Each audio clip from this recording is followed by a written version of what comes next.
Cooking with Ella, kembali lagi di CWS Vlog. Nah, hari ini saya mau share resep temennya si pancake. Tahu kan apa itu? Waffle. Nah, nggak cuma saya mau share resep waffle yang udah banyak di request, tapi pertama kalinya nih saya akan mereview produk atau alat masak di vlog kali ini. Nah, gini, sebenarnya kalau saya cerita tentang waffle dulu ya. Jadi untuk adonan waffle tuh selama saya amatin ada dua jenis. Biasanya ada satu yang adonannya mirip roti, jadi dia tuh padat. Ada satu lagi yang adonannya tuh mirip kayak kalau kita bikin pancake. Simple yang mana? Biasanya sih simple yang untuk mirip kayak pancake. Jadi saya hari ini akan bikin yang versi itu. Nah, berikutnya nih yang saya mau jelasin adalah tentang cetakan waffle. Jadi cetakan waffle itu biasanya ada yang di atas kompor. Jadi cuma ya cetakan biasa kotak, nanti kita tambahin terus di atas kompor kita bolak-balik begitu. Tapi juga seperti yang kita bisa lihat di hotel, di restoran-restoran, biasanya mereka pakai waffle maker. Saya tuh sempat browsing macam-macam dan harganya waffle maker tuh cukup mahal, sampai ada yang 2 juta, 3 juta, bahkan sampai 6 juta pun ada gitu. Nah, untuk pemakaian di rumah ya, saya pribadi kalau suruh beli alat begitu yang saya mungkin juga nggak sesering itu, mungkin hanya seminggu sekali, 2 minggu sekali bikin waffle, kayaknya kok sayang ya kan sayang, jarang kepake. Nah, akhirnya saya tuh nemuin satu brand yang menurut saya harganya tuh sangat murah. Ini bukan endorse ya by the way. Nih, ini saya nemuin produk ini, merek dari Ozone. Harganya kemarin sekitar 200 ribuan, 250 atau 270, range-nya beda-beda. Kalau kita buka, bentuknya dia seperti ini. Nah, oke, sebelum saya mereview alat ini lebih lanjut, kita bikin adonannya dulu. Kita review bareng-bareng, kita lihat hasilnya, oke? Nah, untuk mau bikin waffle, bahan yang kita perlukan pertama pastinya adalah tepung. Nah, di sini saya menggunakan tepungnya tuh merek ini, Self Rising Flour. Kenapa saya sebutin gini? Jadi orang Indonesia biasanya pakainya kan tepung terigu nih kita. Kemarin saya sempat coba pakai tepung terigu, terus untuk gantiin Self Rising Flour-nya, cuma baking powdernya saya tambahkan. Tapi waktu saya bikin, hasilnya itu rasanya tuh ada pahitnya karena baking powdernya jadi harus lebih banyak. Jadi saya saranin jangan diganti tepung terigu ya, kalian harus wajib pakai tepung Self Rising Flour. Tepung apa sih ini? Ini tuh sebenarnya ya tepung terigu tapi di dalamnya ada bahan pengembangnya gitu. Oke, jadi pakai ini. Mau pakai merek lainnya juga boleh. Terus pakai baking powder, merek apapun boleh. 1 butir telur, terus susu, terus sedikit garam, sedikit gula, dan ini optional ya, saya pakai vanilla extract. Nah, oke, yuk kita langsung bikin. Pertama saya mau ayak tepung, garam, dan baking powder. Oke, ini dalamnya saya tambahkan sedikit garam. Oke. Terus berikutnya saya tambahkan 1 sendok teh baking powder. Nah, kemarin kalau saya pakai tepung terigu, saya tuh harus tambahin ini tuh jadi 3 sendok teh. Oke, saya ayak ya. Nah, di dalam ini setelah kita ayak, saya tambahkan gula pasir. 1 sendok teh aja cukup, soalnya nanti kan namanya waffle ya, kita pasti sajiin udah pakai maple syrup, jadi akan manis. Oke, berikutnya kita bikin adonan basahnya. Di sini ada susu putih. Di dalamnya saya tambahkan telur, 1 butir telur saja. Oke. Kemudian saya tambahkan lagi vanilla extract. Ini optional ya, nggak harus. Kalian mau ganti misal nih, Mbak Sela boleh nggak diganti perasa? Misalnya rasa strawberry, rasa pandan, boleh banget.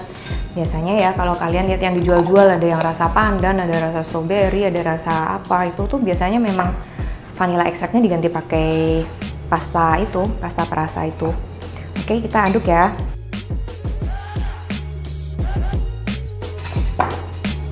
Udah gampang banget. Terakhir kita campur adonan kering dan adonan basah. Saya tambahkan perlahan.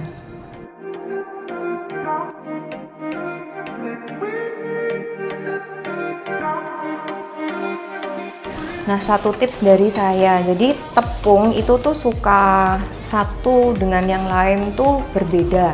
Bahkan merek yang sama pun kalau kita disimpan agak lama masuk lemari es atau di suhu ruangan, itu tuh kadang tuh juga jadi berbeda. Kadang susu yang harusnya takarannya sekian, katakan 100 ml, 200 ml, kadang tuh bisa lebih, bisa cukup. Nah, saran saya harus tetap dilihat kekentalannya ya. Yang kita mau adonannya itu persis seperti kekentalan adonan pancake. Oke, seperti ini.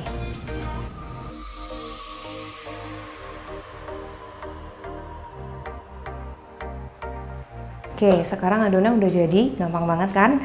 Terus sekarang saya barusan udah colokin nih. Sebelum dicolokinnya sebelum digunakan ya, terus didiemin, kata instruksinya sih selama 3 menit biar mesinnya panas dulu. Setelah dipanasin nanti kita olesin pakai margarin di cetakannya. Supaya apa? Supaya nggak lengket. Terus baru habis itu kita tambahkan adonannya secukupnya. Jangan terlalu penuh, nanti kalau terlalu penuh meluber kemana-mana. Oke, kita tunggu sebentar, kita olesin margarin, terus kita tambahin adonannya. Setelah itu pun kita tutup, kita masak nggak terlalu lama kok, sekitar nggak nyampe 5 menit juga udah matang, jadi memang praktis banget.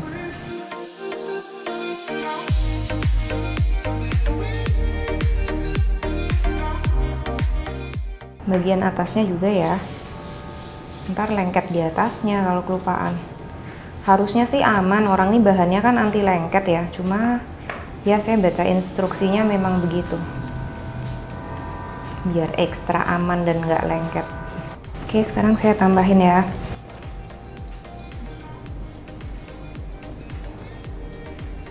Kita tutup ya. Nah, ini barusan tadi lampu hijaunya udah mati. Sekarang kita buka. Nah, nih. Jadinya begini. Oke.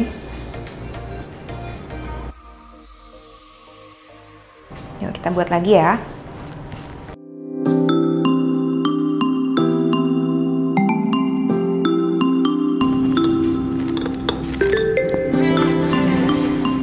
Udah nih adonan yang kedua.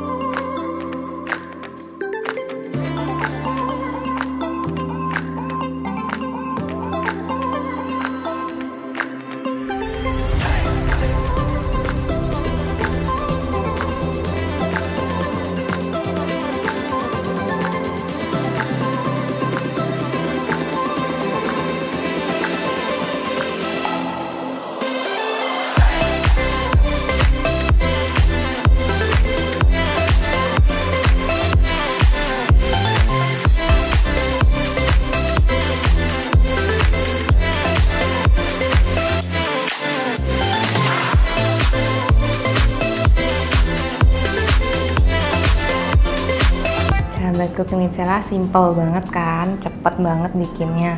Tadi satu resep saya dapat kurang lebih 4 waffle, 3-4 lah. Tadi saya isi pakai ice cream, saya lipat jadi kayak sandwich, terus saya kasih toppingnya, saya pakai whipped cream, terus saya pakai buah, ini saya pakai kayak mix berries gitu. Terus terakhir tadi saya pakai maple syrup. Nah, berikutnya nih, tadi kan kita tujuannya mau review. Nah, ini saya mau review alat ini, kelebihan dan kekurangan, oke? Nah, kelebihannya, menurut saya alat ini yang pasti satu, harganya tuh sangat terjangkau dibandingin apalagi waffle maker lain-lainnya. Terus yang kedua, cukup enteng, Terus juga penggunaannya tuh sangat praktis, jadi cuma tinggal panasin sebentar, nanti terus diolesin, ditambahin diolesin margarin, masukin adonannya, tutup. Nah nanti indikasinya di sini yang membantu banget, jadi nanti dia akan mati kalau udah matang, dan indikatornya menurutku cukup bagus. Nah tapi kekurangannya apa gitu, biasanya kalau kita beli waffle di restoran atau kita breakfast di hotel, biasanya wafelnya tuh kan kotak-kotak, terus lubang-lubangnya tuh kayaknya agak dalam, jadi tekstur waffle sendiri itu luarnya agak crispy tapi dalamnya kan lembut. Nah sedangkan kalau hasilnya yang di sini ini mateng sih, tapi dia tuh nggak bisa se-crispy gitu. Terus juga untuk panasnya menurut saya cukup merata, tapi yang atas cenderung lebih panas daripada yang bawah. Jadi biasanya yang atas lebih coklat daripada yang bawah. Cuma bukan mentah ya, again matang, cuma sedikit tidak merata. Overall kalau untuk harga segini menurut saya sih oke. Kalau kalian juga kepingin bikinin something yang fun, makanan yang snack yang lucu buat anak-anak, buat keluarga sih, ini menurut saya cukup worth it. Begitu ya, sekian review dari saya. Sebelum saya tutup vlog saya mau bagi hadiah lagi, si spatula cantik. Nah pertanyaan hari ini adalah, yuk sebutin bahan-bahan apa aja yang tadi saya pakai untuk bikin adonan waffle. Adonannya aja, tadi nggak terlalu susah, nggak terlalu banyak, sebutin apa aja. Nah nanti komen nomor 9 yang akan dapetin spatula cantik ini. Oke sahabat Cooking with Sela, makasih udah nonton vlog saya hari ini. Semoga menginspirasi, bisa jadi snack di rumah yang seru, kita bisa nikmatin bareng-bareng bersama keluarga. Jangan lupa untuk like yang banyak, komen, juga subscribe YouTube channel saya. Sampai di vlog saya berikutnya. Dan oh ya, kalau kalian pingin saya review produk lain, boleh banget yuk kalian komen di bawah produk apa, siapa tahu saya bisa review juga. Oke, bye.